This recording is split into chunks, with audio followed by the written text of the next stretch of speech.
A mysterious clock was delivered to the small-town museum under a veil of secrecy. It was a massive grandfather clock with intricate carvings of grim faces and twisted vines. No one knew who sent it or where it came from, but the museum curator, Mrs. Whitmore, decided to display it anyway.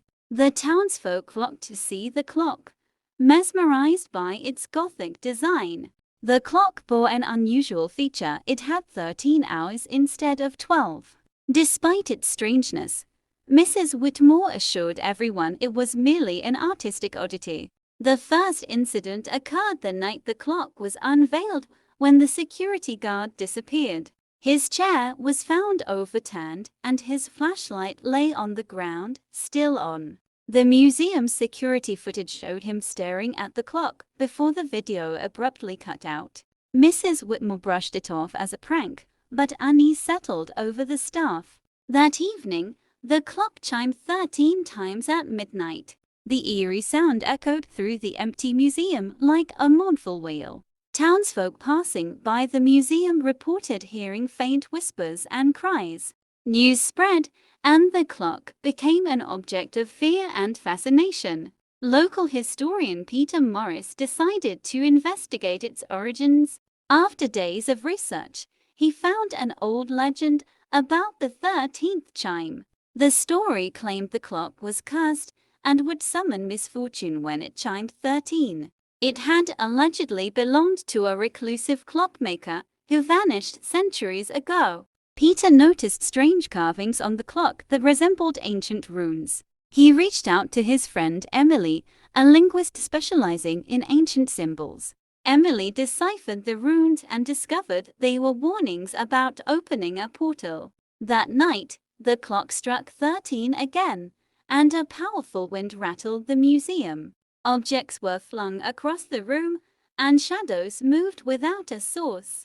Peter and Emily rushed to the museum to document the phenomenon. They witnessed the clock hands moving backward on their own.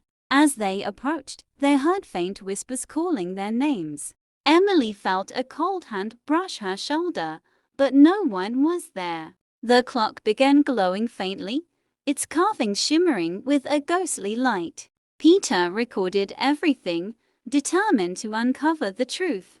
The museum staff refused to enter the building the following day. Mrs. Whitmore reluctantly agreed to close the exhibit temporarily. That evening, Peter and Emily stayed in the museum to observe the clock. At exactly midnight, the clock chimed 13, and a dark mist filled the room. The mist seemed alive, swirling and forming shapes of ghostly figures. One figure stepped forward, its hollow eyes locked onto Peter. It spoke in a deep, resonant voice, warning them to live before it's too late. Emily noticed the carvings glowing brighter with every chime. She realized the runes were not just warnings but instructions to stop the curse. The instructions required resetting the clock to 12 before the 13th chime. They tried to move the clock hands, but they were stuck. Peter found a hidden compartment at the base of the clock containing old gears and tools. Among them was a journal written by the clockmaker. The journal explained that the clock was a gateway to another dimension.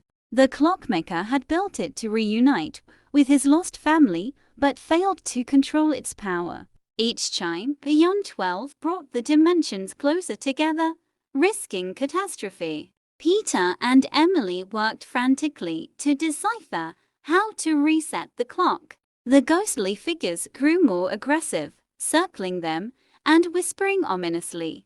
Emily discovered that they needed to place the missing gear into the clock's mechanism.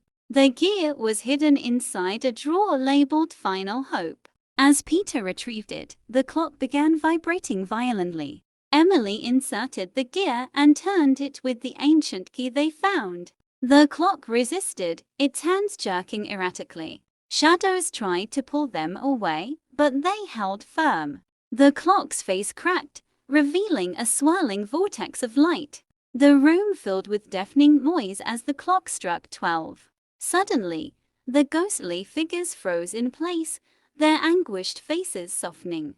The vortex began to shrink, pulling the mist and shadows inside. Peter and Emily felt a sudden calm as the room returned to normal. The clock's 13th hour disappeared, leaving only 12. Mrs. Whitmore arrived in the morning to find the clock looking ordinary.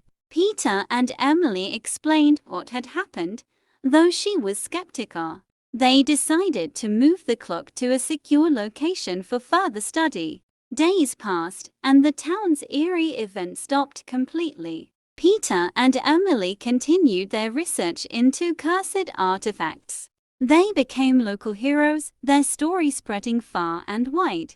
The museum reopened with a new exhibit dedicated to their adventure. Visitors marveled at the tales of the cursed clock. Some claimed to still hear faint whispers near the clock's old spot. Peter kept the clockmaker's journal as a reminder of their ordeal. Emily began writing a book about their experience. They wondered if other cursed artifacts were hidden around the world. Peter felt a strange pull toward exploring more mysterious relics. Late one night, he received a package with no return address. Inside was an old pocket watch, its face etched with strange runes. Peter immediately called Emily to examine it together.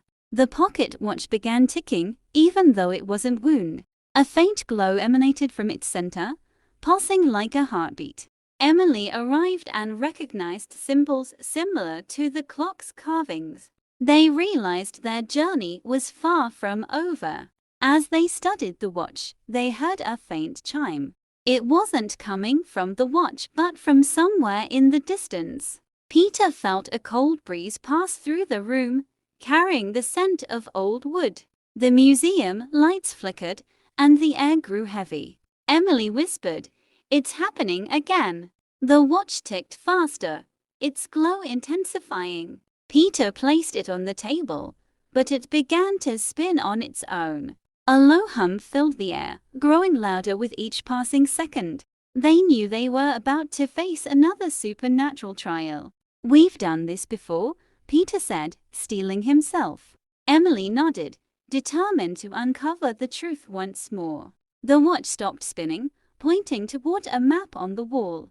A single red dot marked an unknown location deep in the mountains. Peter and Emily exchanged a look of understanding. The clockmaker's journal mentioned another artifact hidden there. They packed their bags, ready to embark on a new adventure.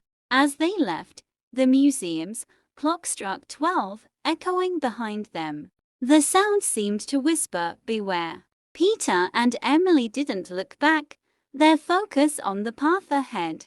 Somewhere in the darkness, another artifact awaited them. Their journey had just begun, but they were ready to face whatever came next.